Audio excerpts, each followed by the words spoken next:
Hello दोस्तों, मैं आपका स्वागत करता हूँ मेरे इस चैनल में प्रिंस लर्निंग सेंटर में।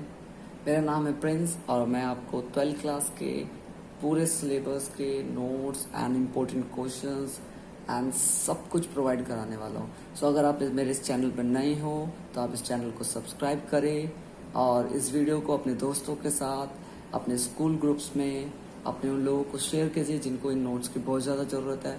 जैसे कि आपको पता है हमारा रिड्यूस सिलेबस आ चुका है, हमें उसके बेसिस पर इस बार नई कुछ चैप्टर्स डिलीट हो चुके हैं। अगर आपने मेरी पुरानी वीडियो को नहीं देखा है जो कि पोएम नंबर 1 के ऊपर थी, जिसमें मैंने आपको ये भी बताया है कि क्या क्या चीज़ें कैंसिल हो चुकी हैं, उन वीडियो के लिंक मैं आपको अपने डिस्क्रिप्शन बॉक्स में मैं प्रोवाइड करा दूंगा। मैं इससे पहले poem number 1 my mother at 66, poem number 2 and elementary classroom in a slum by Stephen Spender जो लिखी गई थी, पोएम नंबर 3 जो हमारी कीपिंग क्वाइट थी बाय पेबुला नेरुडा, और आज हम पोएम नंबर 4 कर रहे हैं। तो इससे पहले कि 3 पोएम्स को मैं अपने डिस्क्रिप्शन बॉक्स में उनकी लिंक्स में प्रोवाइड करा दूंगा। सो विदाउट डिलेइंग इस वीडियो को स्टार्ट करते हैं। आज की जो हमारी पोएम है अ thing of beauty bye John Keats. Question number 1 देखते हैं सबसे पहले। क्वेश्चन नंबर 1 जो हमारा इंपॉर्टेंट है, जैसे कि मैं आपको अपनी पहली वीडियोस में बता चुका हूँ, पोएम्स में जो क्वेश्चन नंबर 1 जिसके मोस्ट ऑफ द चांसेस होते हैं आपसे सब्जेक्ट मैटर या थीम या तो मैसेज ऑफ द पोएम पूछा जाएगा। आपको हर पोएम के जिसके मैंने आपको प्रोवाइड कराए हैं उनके अच्छे से लर्न करने हैं कि इस वाले क्वेश्चन में हमसे वही सेम सवाल जो हमसे पोएम नंबर 3 में पूछा गया था कीपिंग क्वाइट में कि what is the message theme of the poem a thing of beauty. या तो इस क्वेश्चन को इस वे में भी बोला जा सकता है, discuss in your own words how a thing of beauty is a joy for ever.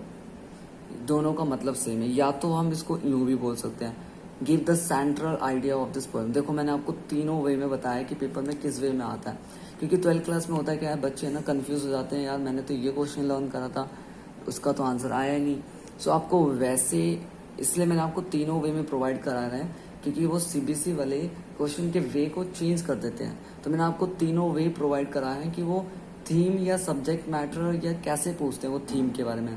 तो उसके 3 वे होते हैं, 2-3 वे होते हैं जिसमें वो पूछते हैं। जैसे पहले तो वो यूँ पूछ लेंगे कि मैसेज बता दो, या तो अपने वर्ड्स में डिस्क्राइब कर दो कि पोएम क्या कहना चाह रही है, या तो वो सेंट्रल आइडिया पूछ लेंगे, या तो सब्जेक्ट मैटर पूछ लेंगे। ऐसे पूछते हैं। इस पोएम का पढ़ते हैं। इस पोएम का सब्जेक्ट मैटर या थीम क्या है जो कि हमारे जॉन कीट्स पोएट्स के द्वारा लिखी गई है।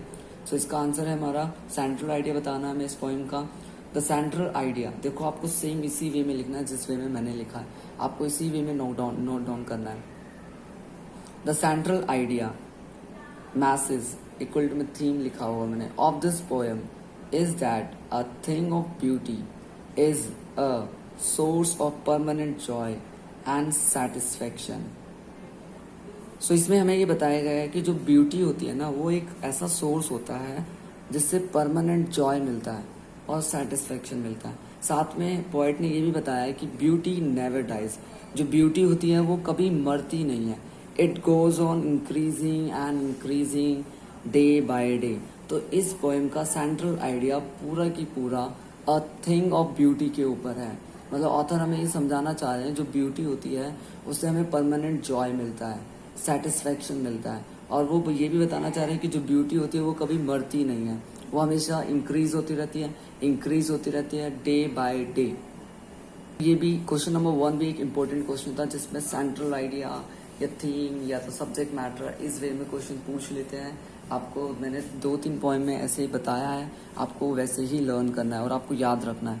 मैं साइड बाई साइड आपको समझाता भी जा रहा हूँ ताकि नोट डाउन करते करते समय आपको कुछ बातों का ध्यान भी रखना ताकि आपको अच्छे से समझ में आने पाए। क्वेश्चन नंबर 2 देख लेते हैं। Do we experience the things of beauty only for a short moments और do they make a lasting impression on us. तो हमें ये बताना है कि जो ब्यूटी होती है क्या वो थोड़े समय के लिए होती है, शॉर्ट मोमेंट्स के लिए होती है, या ये लास्टिंग इम्प्रेशन हमारे ऊपर छोड़ते हैं। The poet John Keats says that the things of beauty are not short-lived, they make a lasting impression on us. Poet हमें ये समझाना चाह रहे हैं कि जो ये जो ब्यूटी होती है वो सिर्फ थोड़े समय के लिए नहीं होती है, ये हमारे ऊपर लास्ट इम्प्रेशन छोड़ती है, बड़ा लंबे समय तक होता है। तो इसमें हमारा पूरे की पूरी जो पोएम है थिंग ऑफ ब्यूटी के बारे में। सो आप क्वेश्चन नंबर 2 भी नोट डाउन कर सकते हो। सो आप क्वेश्चन नंबर 1 मैंने ऑलरेडी आपको शो कर चुका हूँ। क्वेश्चन नंबर 2 ये रहा हमारा। क्वेश्चन नंबर 3 देखते हैं, जो कि एक इम्पोर्टेंट क्वेश्चन है, पेपर में आता है। जैसे क्वेश्चन नंबर 1 इम्पोर्टेंट है, क्वेश्चन नंबर 3, इसमें मैंने जितने भी क्वेश्चंस लिखे हैं सारे इम्पोर्टेंट है, आप कोई भी स्किप ना करें, क्योंकि ऑलरेडी मैंने इनको पॉइंट आउट करके बनाया है कि ऑलरेडी मैंने वैसे क्वेश्चंस कट कर दिए हैं जो नहीं आने वाले।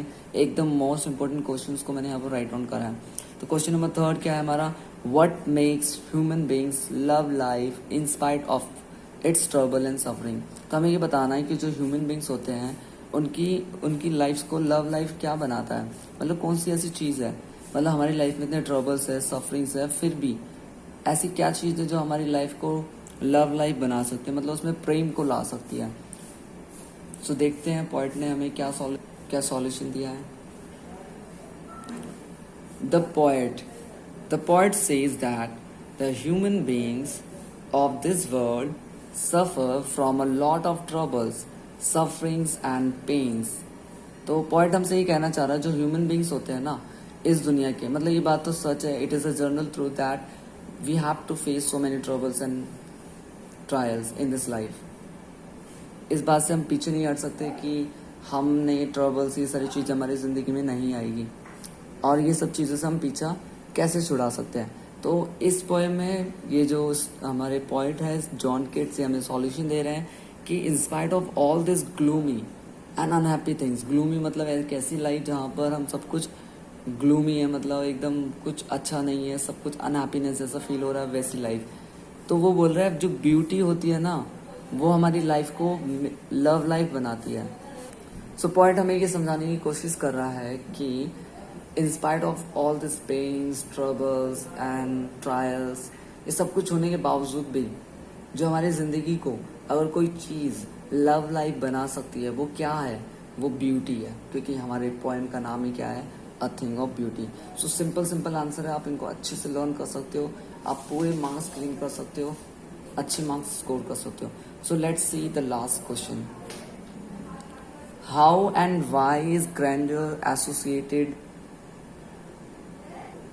With the mighty dead. So इस वाले क्वेश्चन में हमें डिस्कस करना है कि how and why is grandeur associated with the mighty dead, कि जो शान और शौकत होती है उसको जो माइटी, जो लोग मर चुके हैं उनके साथ क्यों कंपैरिजन किया गया है, क्यों एसोसिएट किया गया है। सो ये क्वेश्चन ऐसा होता है कि बहुत सारे बच्चों को कंफ्यूज करता है। आप इस क्वेश्चन को अच्छे से यहाँ से लर्न कर सकते हो, आपको बहुत हेल्प मिलेगी। सो इस क्वेश्चन में हमें ये बताया गया है कि जो शान और शौकत होते हैं, जो ग्रैंडर होता है, उसको क्यों एसोसिएट किया गया है माइटी डेड के साथ। मतलब वो ये बताना चाह रहा है कि जो भी लोग, जो हमारे फोर फादर्स है जिन्होंने शान और शौकत कमाई है, उनकी वो शान और शौकत किसी काम की नहीं है। क्यों नहीं है उसका रीजन जान रहे हैं। तो according to John Keats, our forefather had earn a great fame. इसको फेम लिख लीजिए, फ्रेम। तो according to John Keats, our forefathers had earn a great fame and grandeur with the great and noble deeds. They would get that grandeur and greatness on the doomsday. The poet says that the beauty is greater than that the greatness of the forefathers. तो इसमें ये बताया गया है कि जो John Keats है कि जो हमारे फोर फादर्स होते हैं उन्होंने अपनी बहुत ज़्यादा रिस्पेक्ट, फेम, ये सारी शान और शौकत कमाई है अपने नोबल डीड्स के लिए, जो वो ग्रेट थे। अपने डूम्सडे में उन्होंने, मतलब क़यामत के दिन में उन्होंने ये सारी चीज़ें हासिल की थी। बट वो ये बोलना चाह रहा है कि जो ब्यूटी है ना वो इससे भी ग्रेटर देन दैट है। सो आपको इस क्वेश्चन को इसी वे में लर्न करना है। So I hope guys you will like this video and you will absolutely subscribe my channel and will share with your friend and family members and a school group. We will meet soon in the next video. So till that, bye bye.